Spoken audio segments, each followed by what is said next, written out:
Si quieres dormir esta noche, no te suscribas a este canal.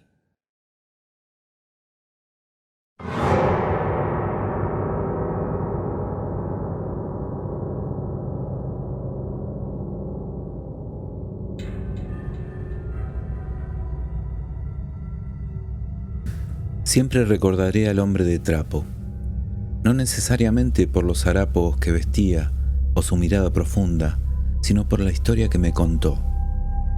Las historias se han convertido en nuestro método para presentarnos. Las preguntas que haríamos se han vuelto inútiles. No tiene mucho sentido preguntar, por ejemplo, ¿cuál es tu trabajo?, si nadie más tiene trabajo. No tiene sentido preguntar si estás siguiendo alguna serie o cuál es tu película favorita. El verdadero espectáculo ocurre todos los días ahora que no hay ningún sistema eléctrico funcional. Preguntar por la familia, eso sí que ya no es viable. Casi todos estamos solos. Tengo un viejo reloj de pulsera que parece funcionar bien, pero no está sincronizado con nada, y el día y la fecha ya no son relevantes. Si me tengo que arriesgar, diría que hace unos 2 años que todo esto empezó. 2 años y un poco más quizás, desde que los no muertos aparecieron y empezaron a devorar e infectar a la población hasta reducirnos prácticamente a huesos. Cuando llegaron, el mundo que conocíamos estaba perdido. Nada más funcionó. Nos fuimos sumergiendo en lo que parece la época colonial. Yo era un gran fanático de las películas, que desafortunadamente fueron una de las muchas víctimas de los no muertos. De verdad las extraño. Desde entonces he adquirido un nuevo pasatiempo. Soy una especie de coleccionista. Busco historias, colecciono todo tipo de historias, pero las que más me intrigan son las experiencias de la gente del apocalipsis zombie. Son más atractivas para mí porque cada persona tiene su experiencia única. Por lo general la gente cuenta siempre lo que pasó el día del brote inicial. Y algunas historias son tristes y otras divertidas, pero hay una que es la que más me resuena de todas las que escuché en estos 2 años. Conocí al hombre de trapo en un edificio incendiado. Había estado moviéndome de un lugar a otro buscando un lugar donde quedarme. El encanto de la fogata que había encendido el hombre de trapo era demasiado grande. Me aventuré dentro del edificio deteriorado, ignorando la posibilidad de estar metiéndome en una emboscada. Me arriesgué, solo quería descansar por la noche. Estaba tan cansado y no quería pernoctar con el miedo de que uno de los no muertos me acechara. Encontré al hombre de trapo agachado frente al fuego. Apenas reconoció mi presencia. La mayoría sacaría su arma y pediría que me identifique, pero él solo estiró la cabeza hacia arriba para mirarme y luego la dejó caer hacia donde estaba el fuego crepitando. Yo tomé esa actitud como una invitación y me senté cerca de las llamas. Era la primera vez en semanas que podría calentar mi cuerpo y no sufrir el frío de la noche. El hombre de trapo nunca se presentó formalmente, por eso es que lo llamo así. Era un hombre de aspecto demacrado, de unos 50 años. Su barba parecía como si la navaja no lo hubiera tocado desde el primer día del brote, y su ropa estaba reducida a harapos por meses de intensa actividad. Parecía que se había envuelto en 2 o 3 capas de ropa, que eran todo tiras y jirones.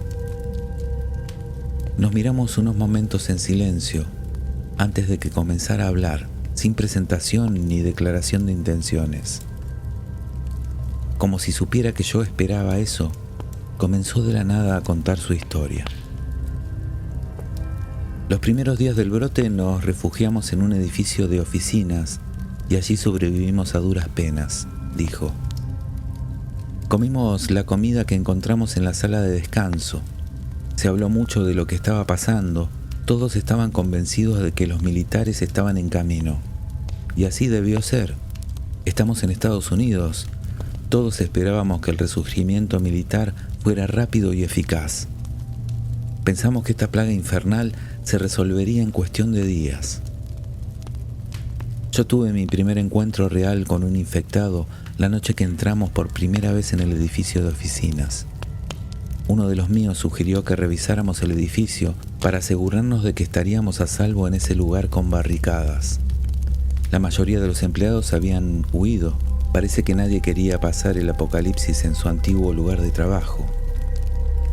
No había nadie, excepto un trabajador solitario que había decidido hundirse con el barco. Estaba vestido de camisa blanca, manchada de rojo, y yo fui quien lo encontró. Tuve que encargarme de él. Él se volvió lentamente hacia mí. Su boca estaba llena de sangre ajena y recientemente había empezado a pudrirse. Tomé cualquier cosa que me sirviera para golpearlo. Lo primero que encontré a mano era una engrapadora. Di un paso hacia adelante y lo golpeé con todas mis fuerzas. El primer golpe lo dejó en el suelo y pensé que lo había matado, pero cuando lo oí levantarse, me di cuenta de lo resistentes que eran. Entonces lo golpeé una vez y otra vez y otra vez. Debo haberle asestado 20 o 30 golpes en la cabeza antes de que finalmente dejara de moverse. Mientras recuperaba mi aliento por el susto y el esfuerzo, miré por última vez ese río de sangre y aquello que alguna vez fue su cara, antes de vomitar en un cesto de basura que había allí cerca. Luego arrastré el cuerpo hacia una ventana y lo empujé. No lo quise ver impactando sobre la calle de abajo. Volví con los demás y no dije ni una palabra de lo que había hecho. No estoy seguro de por qué nunca se los dije. Quizás por culpa o quizás por no querer asustarlos. Yo acababa de matar brutalmente a lo que alguna vez había sido un hombre, golpeándole en la cara hasta romper su cráneo y que se le saliera parte del cerebro. Y además, no quise asustar a los demás haciéndoles saber que había una de esas cosas en el edificio y que eran muy difíciles de matar. Pero ahora que lo pienso, desearía haberles contado. Nos sentamos acurrucados en ese edificio durante varios días. Mencioné que tal vez me iría para buscar otro lugar o algo de comida, pero mis pensamientos fueron rápidamente derribados. Ellos estaban convencidos de que el ejército vendría al rescate, que de un momento a otro llegarían y nos sacarían de ahí. No querían arriesgarse a salir, solo querían agacharse y esperar. Al día siguiente, nos despertamos con el sonido de un helicóptero sobrevolando la zona. A mí me tomó unos segundos entender lo que pasaba, pero todos se dieron cuenta de inmediato. Se levantaron y empezaron a romper las barricadas que habíamos improvisado para defendernos de los zombies. Salieron rápidamente a las calles, agitando las manos y tratando de llamar la atención del helicóptero. Hicieron tanto ruido. Ellos pensaron que el helicóptero era el ejército que venía al rescate, pero no era así. Aquel helicóptero era el último suspiro agonizante de todo el sistema que colapsaba bajo el ataque de los no muertos.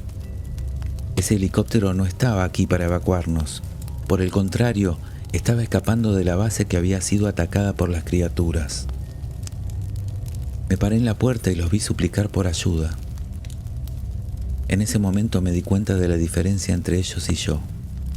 Ellos estaban esperanzados y yo estaba asustado. Ellos esperanzados en que los militares llegarían a salvar el día. Y yo tuve miedo, un miedo profundo. Ya me había enfrentado a una criatura y sabía lo resistentes que eran. Sabía que nadie vendría a salvarnos y que la única opción que teníamos era salvarnos a nosotros mismos. Ese miedo es lo que me mantuvo vivo. Ellos hicieron tanto ruido. El hombre de trapo hizo una pausa, como si hubiera algo que quisiera decir, pero no encontraba las palabras. Sus ojos se habían enrojecido y se habían empapado de lágrimas. Entonces continuó con su relato. El ruido atrajo a los no muertos. En unos segundos estaban sobre ellos, arañándolos, mordiéndolos y desgarrando su carne. Intentaron abrirse paso a través de la horda para volver adentro, pero ya era demasiado tarde. Yo hice lo que pude. Cerré la puerta.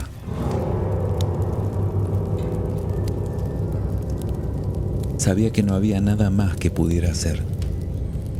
Había tantos de esos bastardos no muertos y yo estaba tan aterrorizado. Si matar a una de esas cosas fue tan difícil, ¿cómo podría contra 15?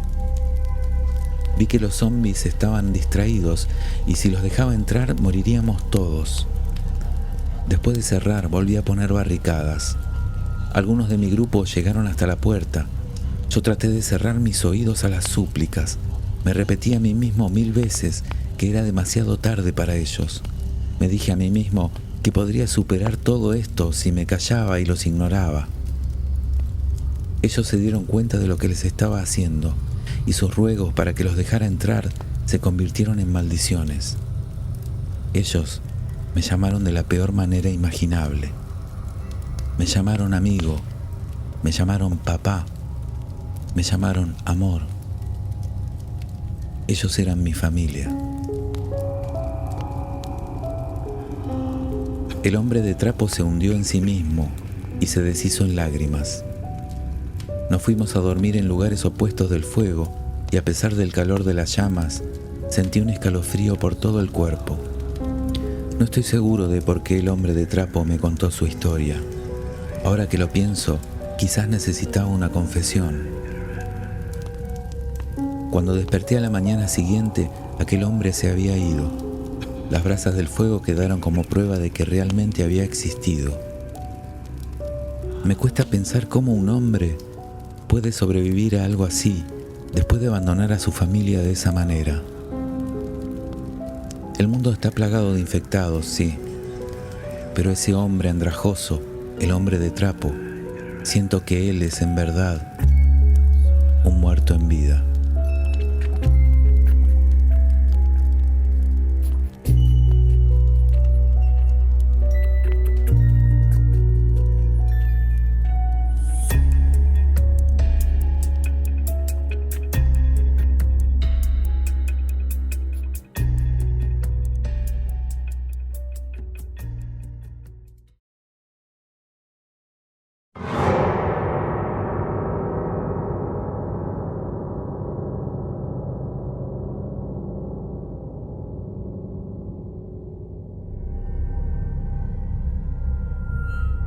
Es el apocalipsis, Peter, gritó Jacob a medida que una explosión abrazó el cielo. El centro de la ciudad, el cual estaba próximo al hogar de Jacob, se llenó súbita y violentamente de gritos y explosiones brillantes. A Jacob lo inundaron los recuerdos de Vietnam y comenzó a entrar en pánico aún más cuando vio personas arrastrando los pies desde y hacia el lugar de las explosiones. Peter, su viejo perro leal, le gruñó débilmente a las personas que iban de paso. Parecían ser cadáveres andantes, y eso se volvió claro para Jacob después de que otra explosión brillante encendiera el área lo suficiente como para que sus ojos ancianos vieran con claridad. Jacob se giró hacia la puerta y jaló a Peter del collar. El sabueso entró dando tumbos con Jacob cuando tiró la puerta de golpe y se ocupó de asegurar los múltiples candados de la casa. Después de haber clausurado su residencia y de haber fijado las barras en las ventanas, amasó el coraje para asomarse por una de ellas. Allá afuera, el cielo destelló con explosiones que sacudieron la casa. Súbitamente un rostro apareció justo frente a él. Asustado se fue de espaldas y cayó contra la mesa de café. «Sé que estás ahí, viejo», gruñó el sujeto desde afuera. Con la iluminación dentro de la casa, Jacob pudo ver las marcas de quemaduras y carne faltante en el rostro de la persona. Gritando salvajemente, Jacob apagó las luces y corrió hacia su habitación en el piso de arriba. Peter estaba justo detrás de él. El hombre de afuera aporreaba la puerta. Después de unos cuantos minutos, los golpes se detuvieron y Jacob supuso que el hombre traería toda una horda de sus amigos de ultratumba para llevárselo. Entonces se acercó a su tocador y apartó los calcetines sacando una pistola. Han estado diciendo que el apocalipsis zombie se acercaba, Peter. Lo leí en internet. Ahora es real. Lo siento, viejo amigo, explicó apuntando la pistola a su compañero de toda la vida, el cual se encontraba enrollado en una pila de periódicos de esa semana. El perro murió con nada más que un quejido silencioso. Luego, Jacob giró el arma hacia sí mismo. Hice planes muy cuidadosos para esto, pero ahora ya saben que estoy aquí. Con su mano temblando, se apuntó debajo del mentón y cerró los ojos antes de tirar del gatillo. No pudo salir peor. En el último segundo, el instinto de autoconservación hizo que Jacob quitara el brazo de donde apuntaba. El disparo no llegó a matarlo, sino que le voló la mitad del rostro. La sangre fluyó a borbotones mientras cayó de espalda con su media cabeza apuntando a donde estaba el cadáver de Peter. En los últimos segundos que retuvo de vida y aliento, su único ojo llegó a leer el encabezado de una noticia de los periódicos debajo de Peter. Fiesta de disfraces zombie y fuegos artificiales la noche de Halloween en el centro de la ciudad.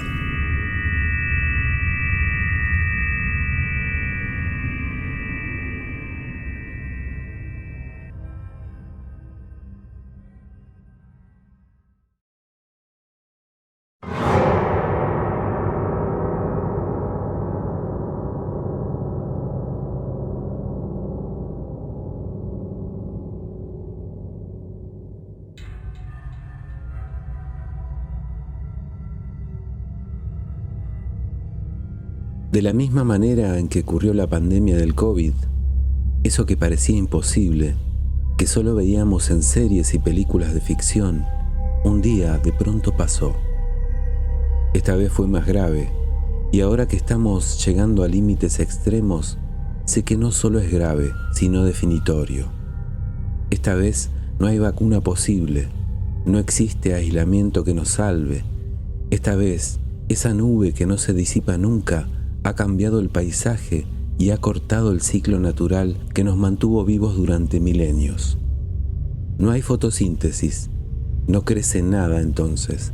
La vida en la Tierra es como una vela que se apaga lenta pero inevitablemente. En un principio descreíamos de todo, lo sentíamos como un evento pasajero. Había una esperanza en nosotros de que tarde o temprano todo esto iba a volver a la normalidad. Esperábamos incluso una solución por parte de nuestros gobiernos y nuestros científicos, pero no la hubo. Entonces, los sembradíos no tardaron en marchitarse y fuimos por el ganado antes de que muriera de inanición, pero eso duró muy poco. Más tarde acudimos a las reservas de granos en los silos, luego los alimentos que habíamos guardado durante muchos años en los búnkeres, pero eso se fue agotando en cuestión de pocos meses. Cuando vimos que los gobiernos se disolvían y las leyes ya no tenían ningún sentido, supimos claramente que estábamos perdidos y sin retorno. Pronto, las transacciones comerciales perdieron todo sentido y nos volvimos violentos y mezquinos. Es que el hambre en extremo nos vuelve irracionales, primitivos. Vi a mis amigos de toda la vida arañarse los ojos el uno al otro en una batalla por migajas de lo más escasas. Vi a una madre arrancar un trozo de pan lleno de hongos de la boca de su hijo y luego meterlo en la suya antes de gemir débilmente de vergüenza. Vi a un hombre con los ojos perdidos y llorosos y el rostro demacrado tragar puñados de tierra. Recuerdo encontrarme en la ruta con un muchacho disparándole en la cabeza a otro por su mochila y luego apuntarse a sí mismo con el arma después de encontrarla vacía. El infierno había llegado a mi casa y traía consigo un hambre terrible. Con el tiempo mis amigos y mi familia empezaron a morir de hambre uno a uno, de forma miserable, hasta que lo único que me quedó fue Sara. Aunque ambos habíamos adelgazado y nos debilitamos dolorosamente, nos mantuvimos vivos con lo poco que pude recoger. Pedazos de hojas marchitas, corteza de árbol hervida, insectos, ranas y esos pocos pájaros que quedaban, que contra todo pronóstico sobrevivieron un poco más, que llegaban furtivamente convertidos en carroñeros a picotear a los muertos. Lo que me habría revuelto el estómago en el pasado ahora me hacía agua a la boca con una anticipación voraz. Cuando los rumores de carnívoros flotaron entre los restos de mi vecindario, le prohibí a Sara que saliera de nuestra casa y cavé otra tumba en el jardín delantero. Era mejor que creyeran que estaba muerta, antes que compartir el destino de esas pobres almas que habían sido arrancadas de sus hogares y devoradas. Yo no podía soportar la idea de perderla a causa del hambre de otros. Le juré entonces a Sara que la mantendría a salvo sin importar el costo. Quiero aclarar que al primero no quise matarlo. Era un vecino con el que había intercambiado bromas en algunas ocasiones y creo que era un buen hombre. Pero no tuve elección. Vio a Sara cuando se asomó por la ventana e intentó entrar a mi casa. Le supliqué que se fuera y cuando se negó repetidas veces, reuní la fuerza que me quedaba y lo golpeé con un bat que había preparado para defenderme. Mientras su cadáver yacía arrugado en el suelo, miré el charco de sangre fría a mis pies y pensé en lo hambrientos que estábamos. Pensé cómo el hambre nos corroía el estómago, incluso hasta cuando dormíamos, y nos arrastraba cada vez más al mismo destino agonizante de mis seres queridos. Pensé en la promesa que le había hecho a Sara y tomé una decisión aterradora. Esa noche comimos con avidez. Después de eso fue más fácil. Elegí solo a aquellos que implicaban peligro para nosotros y lo resolví rápidamente. Un golpe bien colocado en el cráneo, un cuchillo para separar la carne de los huesos y mis manos empapadas de sangre se habían convertido en nuestra rutina de supervivencia. En tiempos como este, uno se da cuenta de que ya no existe el concepto de moral, de que lo que está bien o lo que está mal son conceptos relativos. Pero aún así, el remordimiento por lo que he hecho me perseguirá por lo que me quede de vida. Pero estoy vivo, y Sara también. ¿Vale la pena?, le pregunté ayer luego de comer. Ella me miró un momento, se inclinó hacia adelante y rozó su suave rostro contra el mío. Entonces, maulló.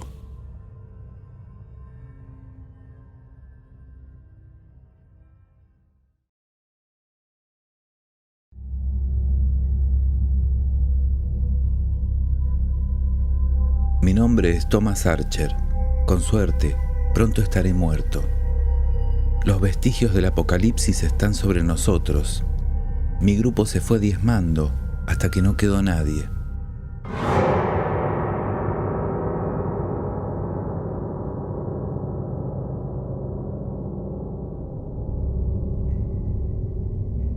Cuando todo comenzó, nadie entendía bien lo que estaba pasando.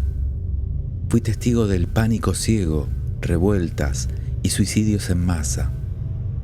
Recuerdo que se decía que mi generación estaba preparada para una plaga zombie. Todos bromeaban con eso. Se habían escrito guías de supervivencia, se habían creado videojuegos, se organizaban caminatas zombies, desfiles y eventos con la temática. Se consideraba divertido todo eso, pero la realidad fue mucho más cruel. En general, los más entusiastas fanáticos de la cultura zombie fueron el buffet libre. No sabían usar armas, incluso los que sí sabían no tenían las agallas para dispararle en la cabeza a su vecino. Cuando todo salió de control, hubo intervención militar. Eso al principio sí se parecía a lo que veíamos en las películas, pero no duró mucho. El ejército al poco tiempo decidió que era más fácil y menos costoso cercar a los infectados con la excusa de la cuarentena y quemarlo todo antes que dar apoyo continuo. Y una vez que se pierden las estructuras, todo se va al infierno, a este infierno. La comida de pronto se volvió un problema. Salir afuera era imposible. La horda caía sobre todo aquel que era demasiado valiente o demasiado estúpido para intentarlo. Por ejemplo, mi vecina. La vi caminar sin sentido, iluminada por la luz de la luna y alguna que otra farola de la calle, cuando de pronto fue rodeada por la horda. La desmembraron rápidamente y arrojaron sus trozos en un contenedor que había estado ardiendo desde hace días, sin misericordia, sin humanidad. He contado innumerables muertes, muchas más de las que recuerdo, y ahora deseo la mía. Desafortunadamente, más allá de una muerte atroz por inanición, no soy capaz de morir. Pero no duraré mucho. Los fuegos en los límites de la ciudad están cada vez más cerca. Donde va la horda, el fuego la sigue. Ya vienen. Estarán aquí pronto. El apocalipsis zombie no es como lo pintaron en las películas. No hay héroes ni bombas que salven todo. Es un infierno creciente. Es un enjambre infectado que arrasa con todo. Un salvajismo ciego. Y ese sabor a carne humana en tu boca, llorando, gritando y suplicando por piedad. Es la sangre gorgojeando, ardiendo en tu estómago, mientras ves como la luz se apaga de los ojos de tu última comida. Nadie jamás imaginó que, cuando estás infectado, no te conviertes en un animal sin cerebro, carente de emociones, sin la capacidad de entender otra cosa más allá de tu deseo primitivo de comer carne humana. Mi nombre es Thomas Archer. Estoy completamente consciente, pero no puedo comunicarme, no puedo articular palabra. Fui mordido hace 17 días, una semana después del inicio de la plaga, y no existe cura, no hay salvación. Ya veo los fuegos acercándose y espero paciente la horda de supervivientes que llegan a limpiarnos, eliminarnos. A nosotros, sí, los últimos infectados de la faz de la tierra. Hasta entonces, tengo este insoportable dolor de hambre y la memoria de todas las personas que he matado para hacerme compañía.